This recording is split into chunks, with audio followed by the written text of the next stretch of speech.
Udah berapa hari ini? Wah.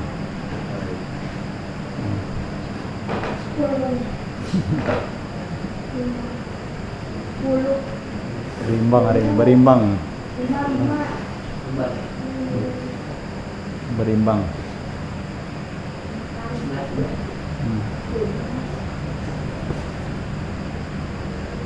Atau nggak ikut atau? Mana dia?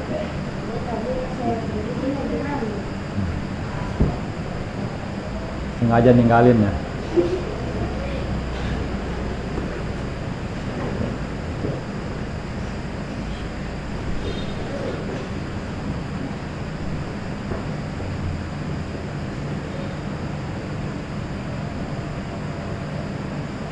Tadi gunting lagi dapat berapa? 40 tadi Dapat. kalau di tengah. Sudah 40. Cepat juga kalian.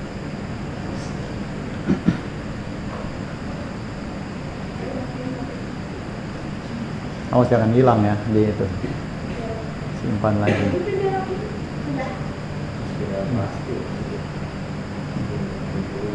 Tekan lagi tempatnya mana kalian tahu, nanti kan mau gunting lagi juga tahu.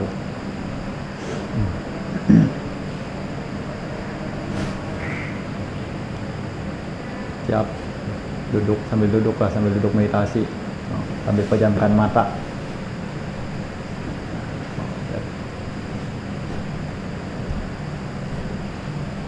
Datang buat latihan kan, buat latihan meditasi. Ada waktu besok hari Minggu. Oh, udah selesai belum, Kristi?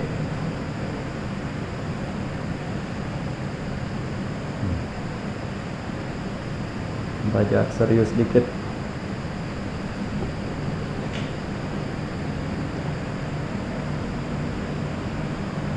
Untuk cari ketenangan.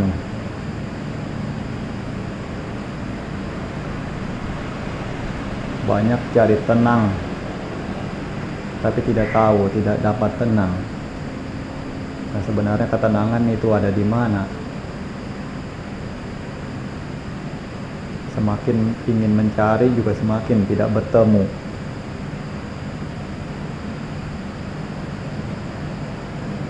Kalau tidak ingin, tidak mencarinya, salah juga. Berkeinginan untuk mencarinya juga tidak tepat. Nah, kadang dhamma itu susah gampang.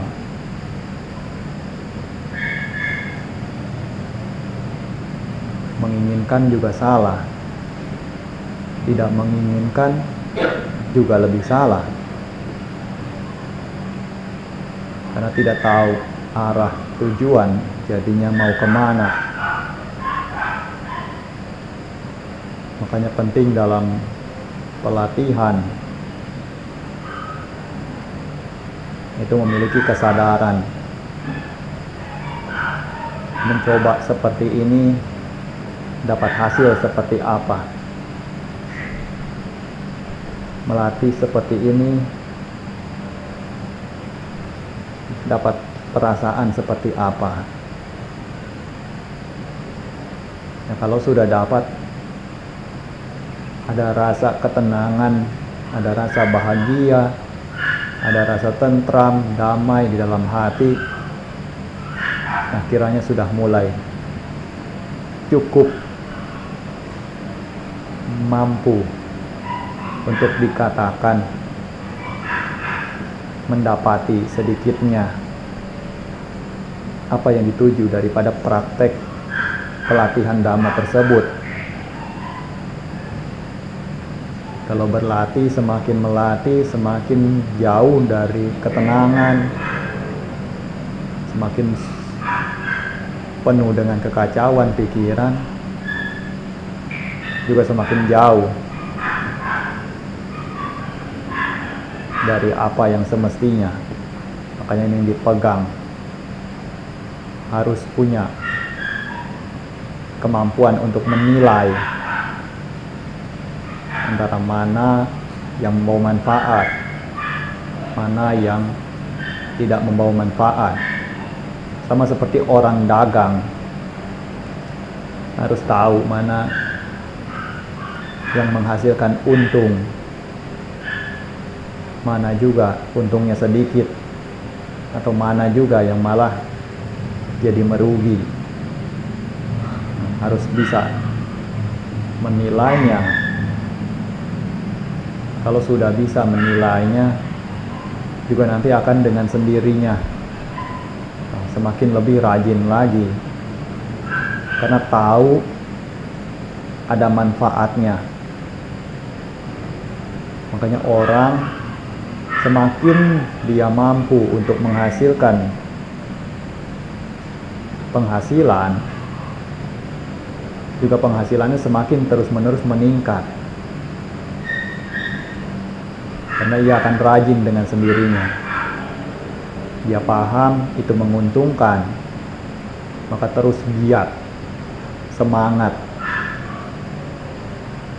Tapi kalau tidak tahu mana bisa menghasilkan, mana bisa menguntungkan, juga tidak ada kesemangatan di sana. Alhasil juga tidak membuahkan apapun, karena tidak ada usaha. Nah, demikian juga dalam pelatihan praktek dhamma, haruslah cari dengan cara yang demikian, dengan memiliki penilaian. Setelahnya berjalan pelan-pelan ataupun cepat juga tergantung dari kemampuan diri sendiri, karena masing-masing punya kemampuan dan kebijaksanaan yang berbeda-beda. Ada dapat cepat, ada juga yang lamban. Sama seperti lari, setiap orang juga memiliki kecepatan yang berbeda-beda. Binatang juga punya kecepatan yang berbeda-beda, tidak bisa disamakan kebijaksanaan, kemampuan dari masing-masing. Tapi dengan segala keterbatasan yang dimiliki maupun kelebihan yang dimiliki, tentunya diri sendiri haruslah tahu sampai sejauh mana dapat untuk berupaya mengerahkan segenap kemampuan, setidaknya sampai batas maksimal dari apa yang dapat diusahakan. Hasilnya seperti apa, pastinya tidak akan berujung kekecewaan, karena sudah berusaha dengan keras. Sakit juga tahan sakit, tahu pegal juga tahan. Rasa pegal ada di mana, bagian mana, seperti apa rasanya memiliki perasaan pegal tersebut. Tunggu sampai dia nanti hilang sendiri. Bagaimanapun tidak akan selamanya demikian. Coba cari tahu mana yang sakit. Apa tulang yang sakit? Apa urat yang sakit? Apakah daging yang sakit? Atau kulit yang sakit? Coba cari tahu di sana. Amati baik-baik. Perasaan sakit itu muncul, apa yang sebenarnya sakit? Apakah kaki ini yang sakit? Kaki ini sudah ada dari lahir, juga sudah dibawa. Kalau sakit, kenapa baru sekarang baru ada rasa sakit? Kenapa tidak sedari lahir? Lalu bagaimana kalau orang yang sudah mati? Orang yang sudah mati juga memiliki kaki, memiliki badan. Apa dia juga sakit? Mengapa diam saja? Nah, coba cari tahu di sana. Jadi dengan sendirinya juga akan menemukan jawaban secercah kebenaran. mulai tahu untuk dapat membedakan antara mana tubuh jasmani dan mana batin, antara mana nama dan mana rupa. Itu bisa untuk memisahkannya. Jadi seperti orang yang mengendarai mobil, lihat mobilnya terbakar, orang tersebut pun keluar dari mobilnya. Dengan keluar dari mobilnya juga orang itu tidak kepanasan, tidak ikut terbakar. Nah, sama dengan diri kita. Kalau tahu di mana letak dari tubuh yang sakit, juga coba untuk keluar, amati. Nah, layaknya orang yang keluar dari mobilnya itu tidak ikut terbakar. Jadi paham antara bedanya tubuh jasmani dengan batin yang bukan merupakan satu kesatuan, tetapi bagian yang saling terpisah namun ada di dalam tubuh yang sama. Nah, lihat demikian agar bisa lebih tahan lama di dalam menghadapi perasaan sakit yang muncul. Setiap kali berlatih juga tahu bahwa rasa sakit itu timbul, lalu bertahan, menguat, melemah, kemudian lenyap. Nanti juga timbul lagi, lalu menguat, melemah, kemudian juga lenyap.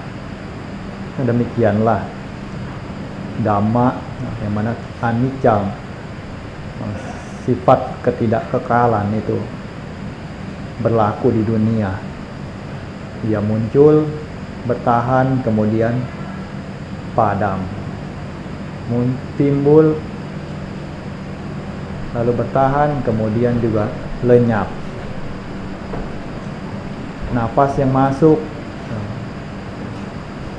lalu masuk ke dalam tubuh, kemudian juga keluar lagi. Lahir, kemudian tumbuh, lalu menua, selanjutnya juga mengalami kematian. Nah, hanya seperti inilah kehidupan ini. Terus menerus kita pahami, juga semakin menghasilkan kebijaksanaan.